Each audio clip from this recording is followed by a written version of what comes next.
রাগের মাথায় আপনি সন্তানকে বললেন তুই মর, ফেরেশতারা বলল আমিন। তোর ভবিষ্যৎ অন্ধকার, ফেরেশতারা বলল আমিন। রেগে মেগে আপনি আপনার মেয়েকে বললেন জীবনেও তোর কপালে স্বামীর ভাত জুটবে না, ফেরেশতারা আবারও বলল আমিন। আচ্ছা, আপনি না সেই ব্যক্তি যে তার নিজের জীবনের চাইতেও সন্তানকে বেশি ভালোবাসেন?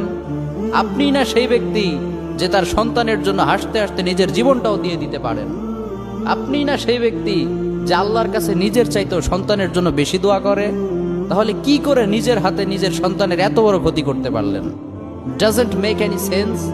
কমন সেন্স বলতে কিচ্ছু নাই আপনাদের। আপনারা কি জানেন না আপনাদের রাগের মাথায় বদদোয়া করাগুলো ফেরেশতারা আমিন বলে?